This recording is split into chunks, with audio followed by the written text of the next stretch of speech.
9th वाला question देखो, त्रिभुज ए बी सी है जिसमें एंगल बी समकोण है यानी 90 है, tan ए बराबर 1/√3 दे रखा है। फिर हमारे दो पार्ट है, इन्हें हमें काम करना है। ठीक, तो सबसे पहले देखो हमारा क्या है, काम है कि tan ए इक्वल टू कितना है 1/√3। तो tan ए इक्वल टू है 1/√3। हमको पता है कि tan क्या होता है, लंब बट्टे आधार। ठीक है, लंब बट्टे आधार होता है ना। तो फिर हम देखो एक रफ फिगर बना लेते हैं। यहाँ पे ये कुछ इस टाइप का है। यहाँ पे जो लंब है, अब ए की बात कर रहे हैं तो ए हम यहाँ पे ले लेते हैं। तो सिर्फ हमें यही ध्यान रखना है, जैसे हमने ए बी सी लिया ना, तो हमें सिर्फ यही ध्यान रखना है कि बी क्या है, समकोण था ना, तो बी तो ये समकोण हो गया। ठीक, समकोण के सामने वाला कर्ण हुआ जो कि सबसे लंबी भुजा होती है। एंगल ए की बात कर रहे हैं, tan ए कह रहा है, ए के सामने वाला होगा लंब, यानी ये कितना हो जाएगा 1 और आधार कितना हो जाएगा √3। ठीक, तो फिर आपको ये निकालना है ए सी, तो वही पाइथागोरस प्रमेय निकालेंगे त्रिभुज ए बी सी में पाइथागोरस प्रमेय से। ठीक है, तो पाइथागोरस प्रमेय लगाएंगे तो बस हमको तीनों भुजाएं मिल जाएंगी। जैसे तीनों भुजाएं मिलेंगी तो फिर हम आराम से अपना काम कर सकते हैं। तो ए सी का स्क्वायर क्या, तो देखो कर्ण का स्क्वायर बराबर लंब का स्क्वायर 1 का स्क्वायर प्लस आधार का स्क्वायर √3 का स्क्वायर। तो ये कितना आ जाएगा, देखो आपके पास 1 प्लस √3 का स्क्वायर 3 इक्वल टू आ गया 4।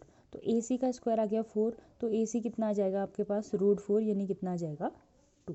तो ए सी अगर आपके पास 2 आ गया तो अब आप आराम से इनमें वैल्यू पुटअप कर सकते हो। साइन ए की बात कर रहा है, सिर्फ ये ध्यान देना है, जहाँ पर ए की बात कर रहा है उसके लिए ये लंब है। सी कॉस सी भी बोल रहे हैं ना, तो जहाँ पे हम सी वाला लेंगे तो सी के लिए ये लंब हो जाएगा, ये आधार हो जाएगा। ठीक, बाकी हम दोनों में वैल्यू पुटअप करो और आंसर निकाल सकते हो। ठीक है, फिर 10वां क्वेश्चन देखो, त्रिभुज पी क्यू आर में एंगल क्यू समकोण है। तो एक ऐसा त्रिभुज बनाते हैं हम जहाँ पे क्यू क्या है, समकोण। अब क्यू समकोण है तो ये पी क्यू, इसे हम मान लेते हैं आर।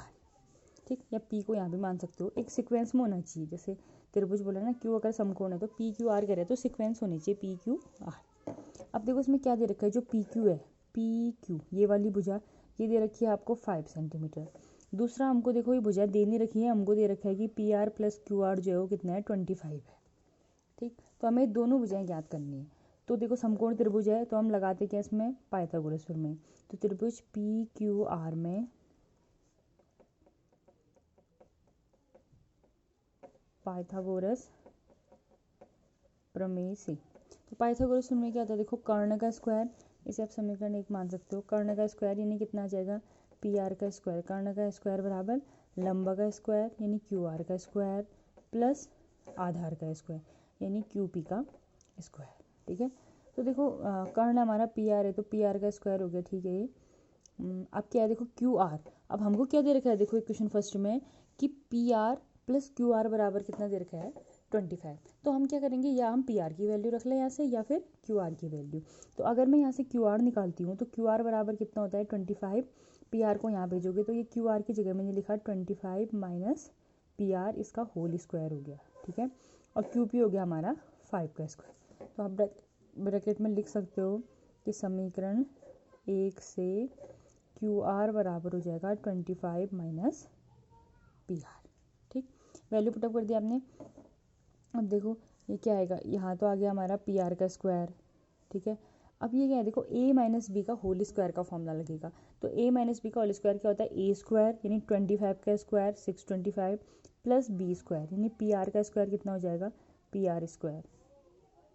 ठीक है, और minus 2ab 2 into 25 into P R, तो 25 दूना कितना हो जाएगा 50 पी आर प्लस 5 का स्क्वायर करोगे तो कितना आ जाएगा 25।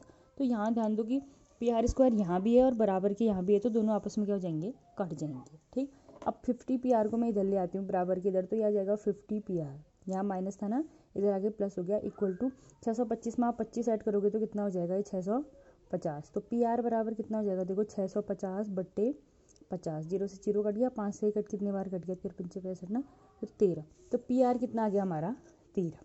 जब हमारा पी आर 13 आ गया तो यहाँ से हमारा क्यू आर आराम से आ सकता है समीकरण 1 से।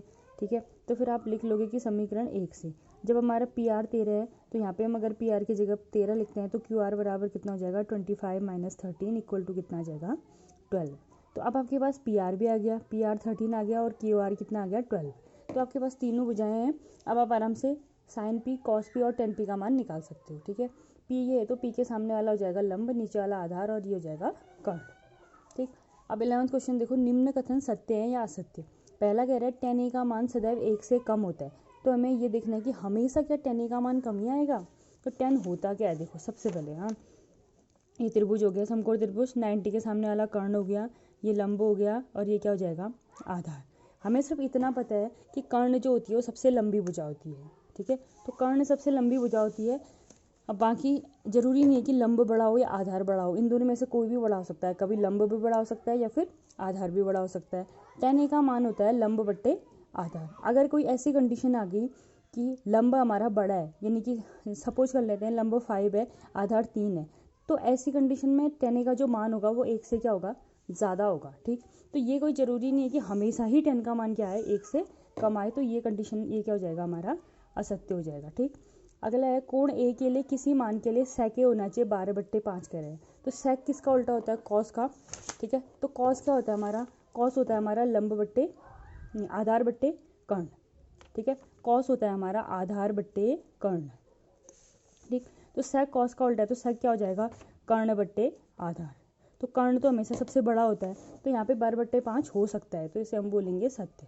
तो जरूरी नहीं है, कंडीशन ऐसी हो सकती है, कर्ण तो बड़ा होता है, तो यहाँ पे ये 5/12 होता है तो हम गलत कह सकते हैं, क्योंकि कर्ण हमेशा बराबर होता है, बड़ा होता है। तो यहाँ पे कर्ण बड़ा है और आधार छोटा है, ठीक है। अब ये देखो, कॉस ए के कॉसकेंट के लिए प्रयुक्त संक्षिप्त रूप है। कॉस ए कह रहा है, कॉसकेंट कह रहा है। देखो कॉस जो होता है वो कोसाइन होता है, ये देख लेना एक बार बुक में। तो फर्स्ट वाला साइन जो होता है वो साइन का संक्षिप्त रूप होता है, ये कोसाइन का होता है। कॉसकेंट का संक्षिप्त रूप होता है कॉसेक, ठीक है। इसकी देखो यहाँ पे सत्य और असत्य, फिर इसका कारण भी है, तो आप लिख सकते हो कि जो कॉसकेंट है उसका संक्षिप्त रूप कितना क्या होता है, कॉसेक ए होता है। तो इसलिए ये वाला है असत्य, ये कॉस का होता है कोसाइन, ठीक है। कॉट ए कॉट और ए का गुणनफल होता है, तो ऐसा नहीं होता है। देखो जैसे साइन है ना, साइन ए है, ए तो हमारा एंगल होता है ना, और साइन एक त्रिकोणमितीय अनुपात है, तो ये इन दोनों का मल्टीप्लाई नहीं होता है, ये सिर्फ एंगल होता है, ठीक।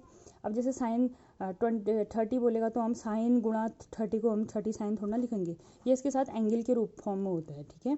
तो ये एंगल के फॉर्म में होता है। तो कॉट ए जो होता है, कॉट और ए का गुणनफल होता है, इसे हम क्या बोलेंगे, असत्य, ठीक। अब कह रहे हैं किसी कोण थीटा के लिए साइन थीटा इक्वल टू 4/3। तो साइन क्या होता है, देखो साइन होता है आपका लंब बट्टे कर्ण। तो लंब बट्टे कर्ण, हमें सिर्फ इतना पता है कि कर्ण सबसे बड़ा होता है, और इसके लिए कह रहा है 4/3, यानी कर्ण छोटा नहीं हो सकता ना, तो इसीलिए ये भी क्या हो जाएगा, असत्य हो जाएगा, ठीक। तो ऐसे इसको कर लेना।